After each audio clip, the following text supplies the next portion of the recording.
I won this fanny pack at LA Pride last week, so I guess I'm a dad now. Hey you guys, it's Kian, and today is another installment in my Pride Month series. And this week I thought it would be fun to do a Q&A. So today I'm going to be answering your LGBT questions, or queries, if you will. Oh my god, bad puns and a fanny pack? Maybe I am a dad. And a really quick disclaimer before I start this video is I'm not claiming to know the answers to everything. I can only speak from my own experiences and my own understanding, so take what I say with the biggest grain of salt. So let's get started. When did you realize you were gay? Growing up, I always had a feeling that I was different. Looking back on it now, I unconsciously had attractions to like male characters. Like growing up, my favorite Disney movie was The Little Mermaid, and I realized that the character I was identifying more with was Ariel because she gets swept off her feet by this guy who's very handsome and charismatic, and I didn't identify with Eric at all. But back then I didn't have the language to verbalize that. Do you think people are born gay, become gay, or are both possible? I like to compare being born LGBTQ+ to having a taste for certain foods. Some people in this world like broccoli.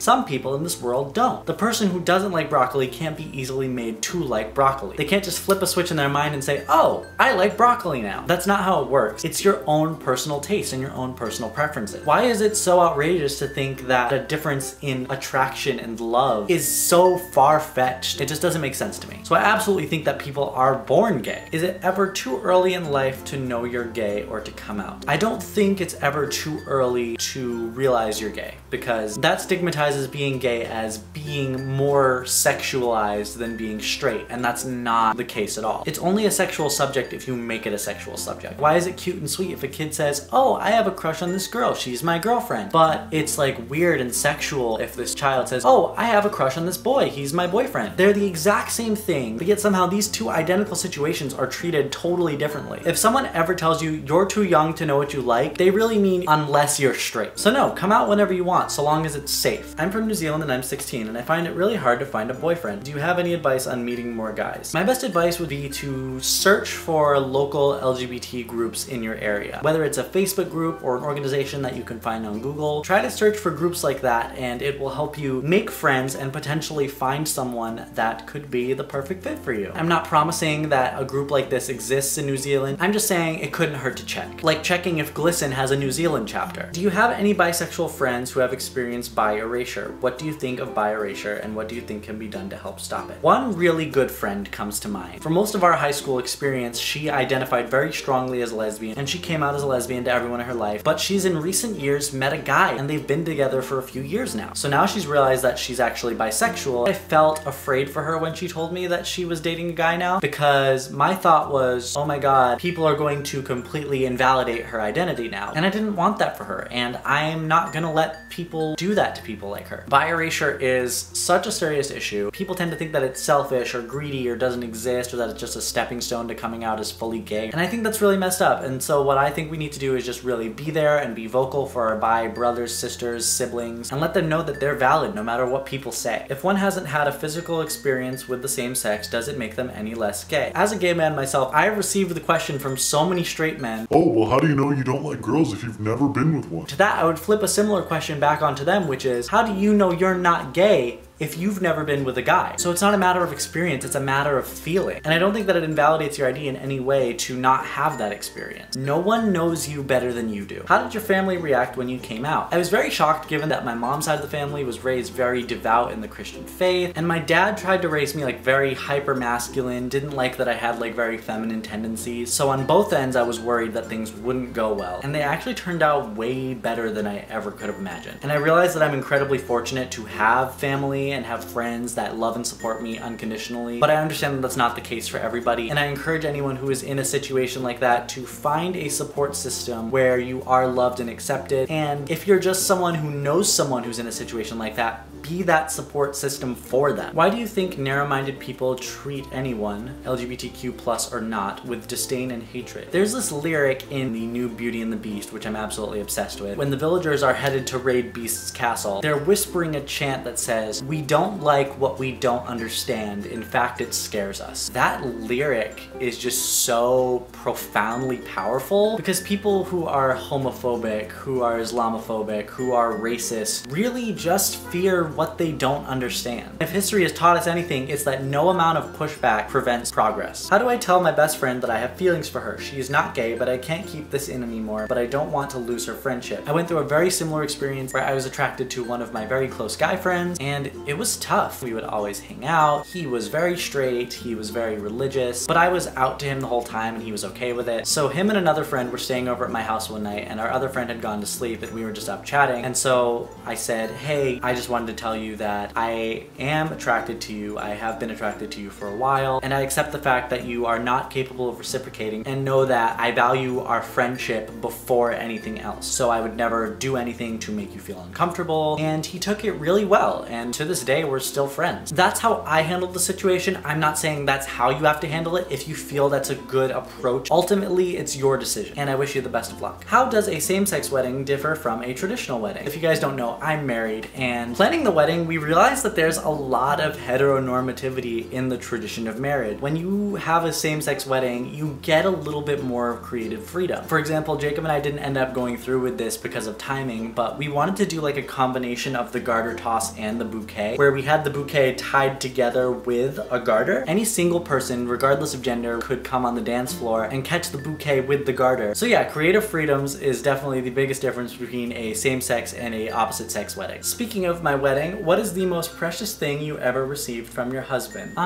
Is it cheesy and predictable to say him? I feel like it is. No, but honestly, I'm really thankful to my husband for the incredible life that he has given me with him, and I wouldn't trade it for the world, so thank you, hon. I love you. The last question is, how gay are you? I once ate a whole bowl of glitter for breakfast without any milk. That sounds like a challenge. Let's dig in.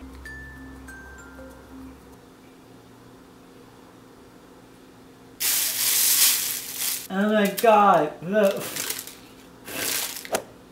Why did I do that? Alright guys, well that's it for this Q&A. Leave questions down below for me to answer in future Q&A videos. And as always, if you liked the video, please be sure to give it a big thumbs up and subscribe down below for future videos. And follow all my social media, the links will be down in the description. But now I'm going to go. Until next time, I'm just Kian, and I have to go pick glitter out of my teeth. Okay, bye!